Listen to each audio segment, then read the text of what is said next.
Hey Virgo, this is a month of love and finding balance, harmony, and beauty in your life. But hopefully, it will be not only easy, but it will hold a whole host of spiritual, cosmic coincidences, deep conversations, and soft and sweet love for you. We start off with the Sun sextile Jupiter, happy days, and you might be plotting and planning a trip or doing something that you're excited about, or someone offers it to you and you're like, oh, yes, please. An idea is put into your head that could bring about a really delightful adventure.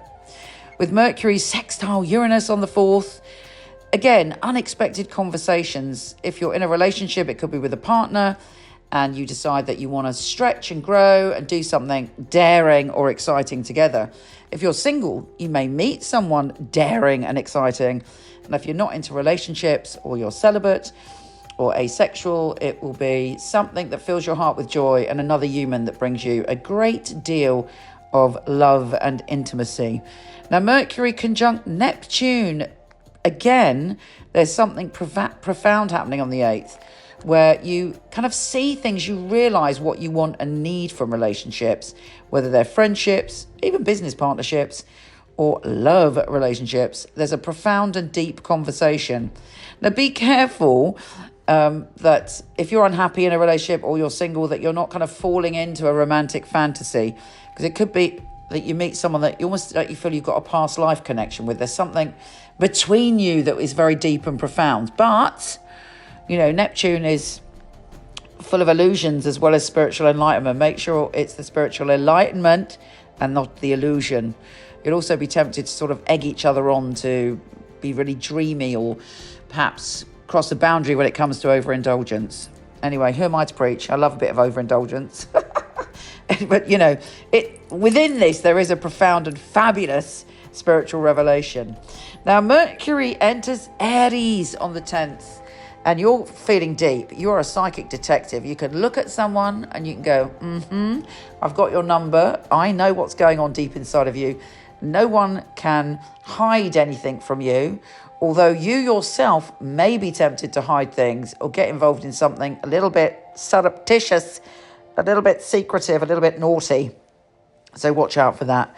The new super moon in Pisces on the 10th is an opportunity for a new beginning when it comes to love, relationships, and harmony in your life. You're shedding a skin, you're shedding an old way of being when it comes to your relationships, and you're going through a rebirth.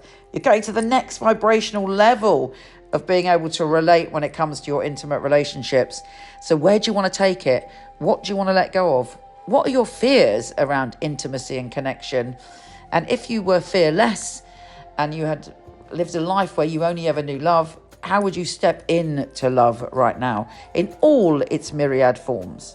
With the Sun and Neptune joining forces, again, there's a dreaminess and there's a magic and there's kind of coincidences and interesting experiences when it comes to love. At the moment, all the planets are going direct, so we've got forward motion in all those areas. It's not about an ex, it's not about the past, it's about our present and our future. Okay, Mercury does go retro shadow on the 18th, but it's not kicking in yet. The Sun enters Aries, and you're thinking about power and power dynamics in your life. If you were to look in every area of your life, do you feel powerful? Do you feel that you're standing in your power?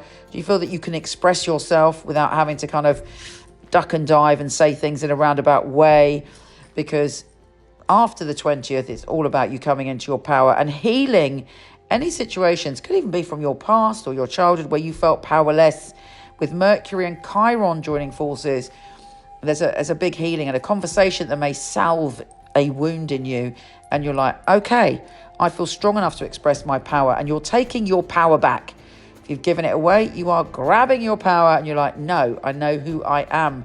And there are big changes. Also, you are thinking about your work and you're able to really knuckle down and get on with what you're meant to do. And you could even suddenly, from not being paid for something you love, get paid. There could be a shift in abundance or a payback for the work that you've done so far. With Venus joining forces with Saturn on the 21st of March, you're thinking of taking your relationships and maybe a work or business partnership, but probably relationships in whatever form, to the next level, and you're prepared to commit. How do you feel about commitment? Are you good at committing? Even if you're in a committed relationship, it's about you committing to what you love and to enhancing that. With Mars entering Pisces again, basically this whole month is about love, love, love for you, bringing harmony and balance into your life, and you fighting to be the best that you can be, and you being open enough to be vulnerable because you know who you are and you know what you want. So it's very powerful. That is a full moon eclipse on the 25th, and it's in your abundance and security. So again, and all illusions are stripped away in that area, and you are able to see things as they truly are. Not necessarily straight away, because when we have an eclipse, things are revealed later on. But the focus for you to be radically honest with yourself about and others is security and abundance. And there could be a shake-up when it comes to your sensuality as well. Have a stunning month. It will be a month of love. Jesus. Take care, and I'll speak to you soon. So here is the deck. I love the box. Got some of the tarot heroes on the front that are in my deck, which I'll tell you about later. It is flip top. How fabulous is that? I love that.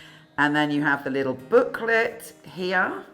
Little nuggets of information about each card. Here they are. Notice the gold. The Fool. The Magician.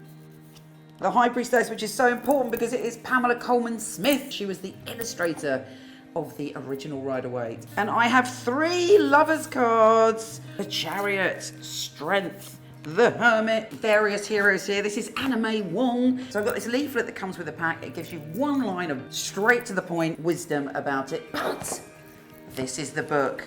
And I'm so pleased with it, because what I aim to do with this deck is to inspire your own psychic ability, but also to empower you and uplift you every day with the message of the card. Let's take a look inside. In it, we've got the meanings and readings.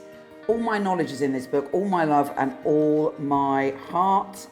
I talk to you about my journey, and I talk to you, most importantly, about how to dive in and learn the tarot really quickly, because that's the way I roll. Very easy guide. I talk to you about reversals and how to empower yourself and feel the love of the tarot. And then there's a little space where you can do your readings.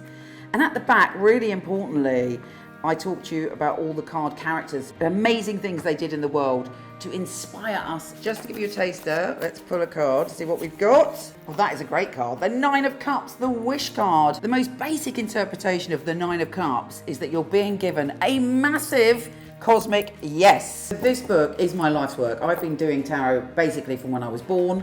It's been a lifelong passion, and you're always learning when it comes to tarot, and I've tried to put everything I know and all the magic and how you can learn quickly. You can get them from Amazon, Barnes & Noble, and potentially order them from your local bookshop and support your local bookshop. These carry my heart and my soul, and I thank you for being on this journey. You inspired me to do it, because I wanted to have an inclusive deck. So I thank you for being my inspiration.